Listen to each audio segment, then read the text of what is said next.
everyone, I'm Daniel Hill with Bluestone Supply, and I'm here today with Owen Hunn with LEGO. And today we're going to talk about Extruded Geogrid. Most of what we deal with is going to be the biaxial geogrid, but that should be changing soon with some new products coming on the market. So looking forward to that. So definitely stay in touch on some new products coming on the site here shortly. So I just wanted to go through some of the most common questions we get regarding extruded grid, and just want to start with kind of what the main conditions are on a site that might lead someone wanting to utilize either BX grid or another extruded grid project. Well, thanks for having me.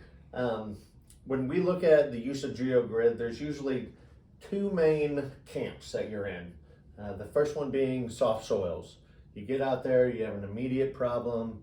The contractor has to either get equipment across, or he's looking for a way to build some sort of working platform. The soils are too soft, and so we use the GeoGrid in conjunction with stone, and we build it up high enough, thick enough, that we can bridge over the soft soils. That's the easy, the simple, hey, we have a problem, here's the solution. More of an immediate fix. The second way we use it, or the other most common way, is through pavement design, where we're taking a complete pavement section, usually asphalt on top of aggregate, and then we're including a geogrid at the bottom, and for one of two purposes. One being to extend the life of the pavement, so maybe your design is for 10 years and you wanted it to last for 15 or 20. So you'd add the geogrid at the bottom to increase the life. The second way to look at it is we need to last for 10 years, but we can't afford this much asphalt thickness wise or this much aggregate, and so we're adding a geogrid at the bottom and reducing either the asphalt thickness and or the aggregate thickness. That is all done through engineering. It's not black box, it's all through AASHTO, the way that we do that. So those are the two main reasons, or the two main uses of the geogrid. So other than, I guess, like the design life, are there other things that would kind of help you determine, what type of geogrid, what information would you need from a customer to kind of point them in the right direction as far as on the design? Well, there's lots of different ideas that go into this design. The main one being the softness of the soil. How soft, and we use a term called CBR, which is California Bearing Ratio. And in layman's terms, what that means is, can I drive a truck across it without losing the truck? Or how much is it rutting when I drive the truck across? Or can I wear my good shoes out there without losing them? Am I going to sink in? So we use that. The softness of the soil is probably the main one. And then the type of aggregate that we're going to use. Some places use recycled concrete, others use a regular stone base, even others use a sandy mix. And so depending on the size of the aggregate and the thickness helps determine what strength geogrid we would like to use. Then lastly, we're using, what are we driving over it? Something like a Dairy Queen would be 95%, just regular folks like you and me driving over, and then a trash truck once a week. So we won't need something as strong, versus if we were doing a railroad or a port or an interstate highway, or even some of these major collector roads, which are going to have more truck traffic on it.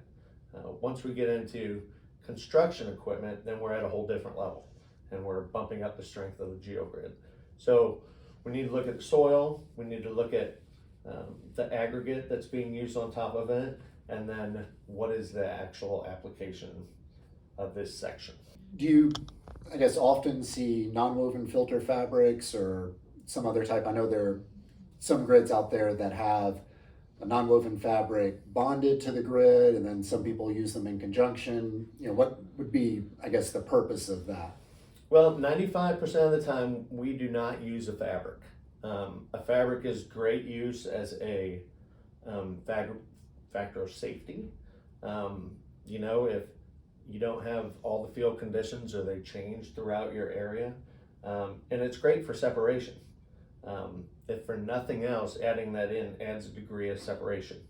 Now, a geogrid, based on the sizing of the aggregate and the type of soil, will naturally separate the two materials. For example, the Corps of Engineers, though, always recommends, I shouldn't say always, but most time recommends a non-woven fabric under the grid. That can never hurt. Most of the time, if you're including it, there's a reason for it, such as separation or maybe a little bit of added strength.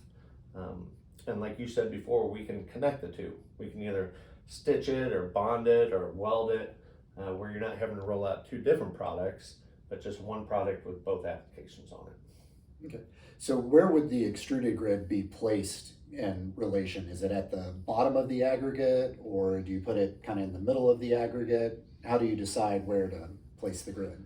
Yeah, that's a good question. We have done, when I say we, the industry has done lots of tests on where should we put that grid in the aggregate to give you the greatest benefit. And it has come back that the greatest benefit is when you put the geogrid right on top of the soil, the existing or the prepared soil, and the aggregate right on top of that. So it would be right at the interface of the soil and the rock. That being said, sometimes the thickness of the stone is 20 inches. Now, obviously that would be at a port or an airport or something else that's receiving some ungodly amount of heavy duty traffic. And if you have, usually the rule of thumb is 12 to 14 inches. If you have more than 12 to 14 inches of stone, you should either move the geogrid up about halfway or just add a second layer of grid, which is what we do. The problem is when the grid gets too far away from the surface, whether that be the surface of the asphalt, if you're doing a paved application, or the top of the aggregate section, the benefit that it's showing goes down considerably if that grid is too far away from the surface. Just because it's naturally spreading out the load, and by the time it gets down there, by the time to the grid, it's not doing as much as if you had moved it up halfway. Okay. But 9 out of 10 times you're putting it right on top of the soil and putting the grid right on top of that.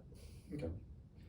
So, and the site visits and everything that you've done, are there kind of common installation mistakes or best practices that you see as far as actually, putting the grid in the ground? Mm-hmm. Well, I like to tell people when I'm out there, I should be able to teach your 15-year-old how to put grid in about 30 minutes. It is a very simple product. It comes in rolls. You can kick it out, and what they say is kick it and then you stack it. So you'll roll the grid out and then you're putting aggregate on top of it. That's the key to installation. I mean, it's not hard. That being said, there are it's amazing what people will do to try and mess up a project. So when you're putting rock on top of it, you'd like to back dump onto the edge of the grid and kind of fan it out, if that makes sense with your equipment. To try and, it is a very stiff product, and so you'll get waves in it, and you want those waves to be able to escape to the edges and the back of the roll. So if you're just doing it on one side and working your way down, you could have a little bit of ripple, which could pop through the aggregate depending on how thick it is. Other common sense things, we always recommend people use gloves because it's a stiff plastic, and without gloves it'll rip your hands wide open. There's just no getting around that. Yeah, I've looked like I got into a cat fight after wrestling a roll of grid out of the truck before. And it will. It'll just tear you up something fierce. So gloves, long sleeves. When you're cutting a roll, you can easily use a chop saw. That'll cut a roll right in half. It's unlike a fabric, for instance, where the fabric is so thick and everything, it tends to melt. The grid has those openings, and so you can cut right through it. Again, the edge is going to be very dangerous, I guess is the right word. Other people, there's instances where you're on site and the weather is not helpful. It's windy. Well, this product will blow all over the place. So some people will zip tie 2 rolls together. Your overlap is usually 1 to 3 feet. The wider the overlap, the softer the soil. Okay. So on a competent ground, you just overlap it 1 foot so that it doesn't separate during installation. But Some people will zip tie those together. You do have to worry about the waves not being able to get out. Some people, when they're starting, will put big rocks on the edge of the grid and then take those off as that roller grid has been covered up. It's all very simple, but some common sense is required. And the first time you put it down, it's not bad to have someone out there just to make sure or answer any questions like that. Okay. Well, good deal. Anything else you wish more people knew about extruded grid and its use and just kind of the industry in general? Yeah. Maybe places it's not being utilized as well as it should. Well, and that's the big thing. The rule of thumb, or what people in the industry say, is it's only being used on about 20% of the projects where it could be used.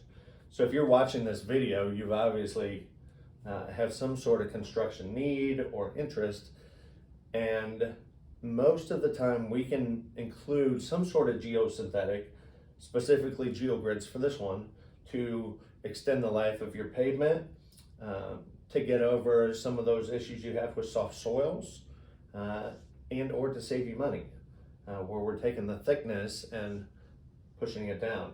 For instance, if you went through the engineering and your engineer says, hey, you need 20 inches of stone to mitigate these soft soils, we can, and this is a rule of thumb, cut that in half with the use of the right geogrid, where you're saving 10 inches of stone.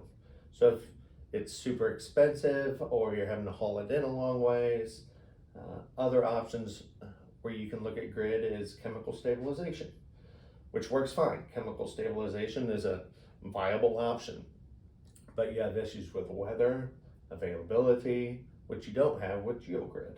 So the opportunity to use grid, extruded grid, is out there and definitely not used as much as it could be.